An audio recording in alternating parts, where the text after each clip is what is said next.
from that. So we found out which products consumers like, what was drawing consumers to our page. We also discovered from looking at that, what was the reason people weren't coming to our pages, what products don't they like. So as we began going through all of that discovery, we actually came across an article saying, hey, iOS is allowing cannabis delivery now.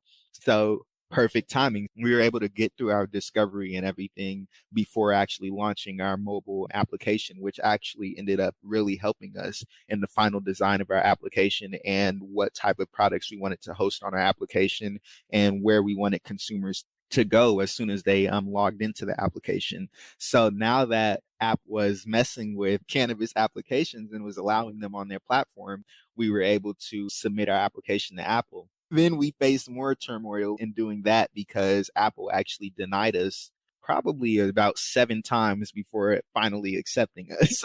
Oh, wow. You guys are persistent, though. That's exactly what you need. They're so anti-weed. I cannot believe it. Exactly. So the reason we were getting rejected at first was we had to include each and every single law that allowed us to sell hemp in our area. So after doing that, one thing that we were actually facing with Apple was they, for some reason, still weren't accepting us after telling them the laws. So we ended up having to kind of finesse the perfect explanation for them to allow us into the App Store. And here we are now. Oh my gosh, the work you got to do just to get an app launched. That's ridiculous. I'm expecting that you want this to be ready for when weed is legalized, right? You want to have this as the go-to delivery app for when cannabis is federally legalized. Matthew, what are your thoughts about how this could grow? There isn't an application or many applications like this on the East Coast to create this kind of access for people. I'm from Philadelphia originally. Pennsylvania is a state that's medicinally legal for marijuana. Jersey, recreationally now legal as well. New York is as well. But even in that, it's like night and day when you go out to the West Coast and you experience the cannabis culture out there. And I know Kev can speak to that. Even when I went to Las Vegas for my birthday last year, just going out there and seeing, like, say, for example, little small man-named cars or some of these other companies out there, it was like, okay, it just really made you wonder why the experience wasn't there on the East Coast. So we want to take this to a lot of different markets. We want to really perfect and fine tune and be successful in this Atlanta market first, maximize the experience for all parties involved here, and get a lot of valuable feedback on how we can keep fine tuning our product, making the experience that we offer to our consumers better. And then hopefully just continue to keep growing and scaling it. The more people's hands we can get this on, the more lives we can impact through this product. The more we're doing a good job. I mean, we get happy. I know I get happy just going on and seeing people signing up for the application randomly throughout the day or get a random order. So we're taking it all in stride. Who was your first consumer? Who was that person that put their faith in you to deliver them something legal in the state of Georgia? I believe our first user was it Jeff? I believe it was Jeff, right? One of our advisors. One of your advisors at Morehouse?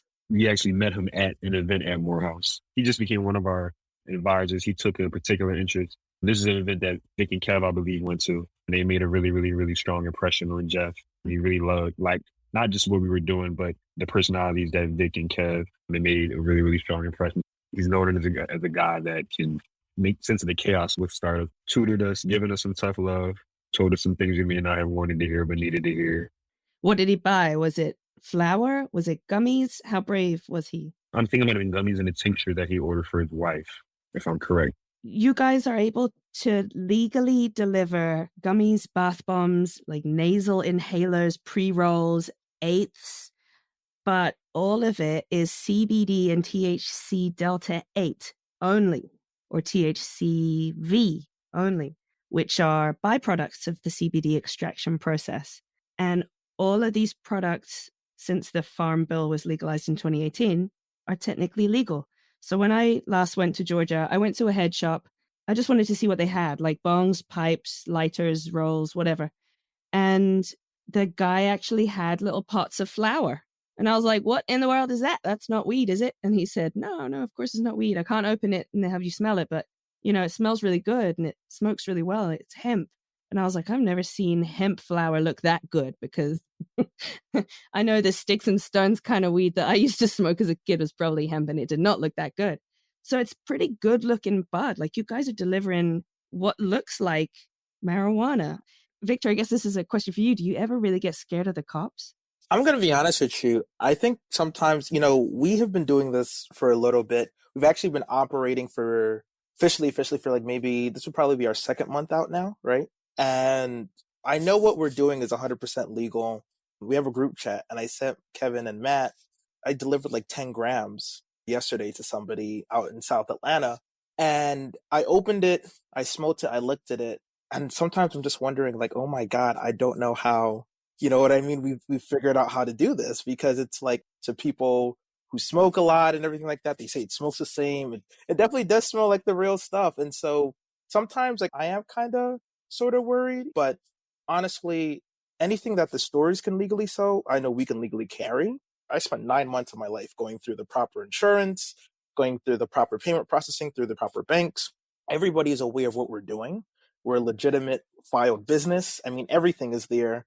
I have all my paperwork in order. So even in the case that I do get pulled over or something like that happens, I'm the founder of the company. I can easily explain what I'm doing. I can explain our services.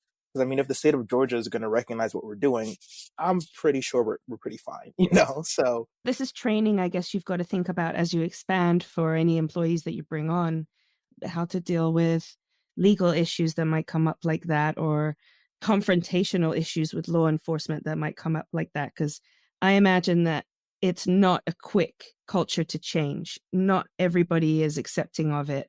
There may even be like neighbors who want to rat people out, but it's just hemp. Like it's going to take a while to change people's minds. How have you found people have received your business? For the most part, it has been great, honestly. Like, I mean, we're in the database. We'll refresh the page. We'll see a new person that signed up, or a lot of people are finding us organically now on Google. So Facebook, for example, like Snapchat, like there are companies that are being a bit more, we can't 100% go out and say exactly what it is, but we can find different caveats and different ways to kind of get through to consumers, and consumers are loving it. I did a delivery at one of these colleges and he looked at me and he said, "Aren't you the founder of the company?" I said, "Yeah, yeah." He said, "Oh my God, bro, like this is so cool."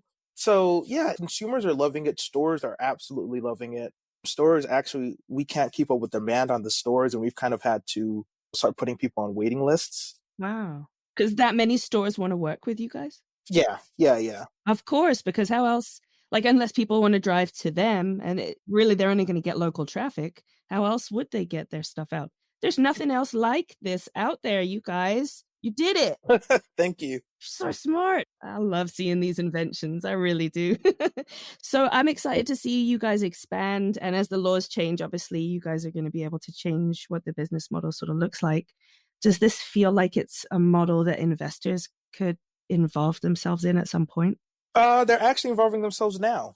We're tweaking the model. We're learning as we go. One thing that one of my advisors told us was, I don't know is a great answer to things because, we don't know. I think a lot of people are turned off by like the, no shade to Uber, but like, kind of the Uber-ish model, like the percentage fees that we charge them. So we're trying to figure out if we're doing like a SaaS fee or if we're doing a pay-per-usage model, something that can just be better on margins and that can make a lot more fiscal sense and can be a bit more profitable. I think that's one of the biggest caveats. The reception that I get from investors most likely is either they're just like, Uber is going to take over this market one day, or like, I hate your Uber model. And I'm just like, okay, well. They just like innately hate the Uber model. So they're like, forget it. Yeah, it's just like, I hate the Uber model. In the investor front, it has been really hard too, because I would estimate there are at least 50 to 100,000 VCs, family offices, angel investors, kind of a potpourri in the US. I think honestly, we probably have access to like maybe 5% of that because a lot of people don't understand it. A lot of people think that what we're doing is like illegal. A lot of people are turned off by Uber.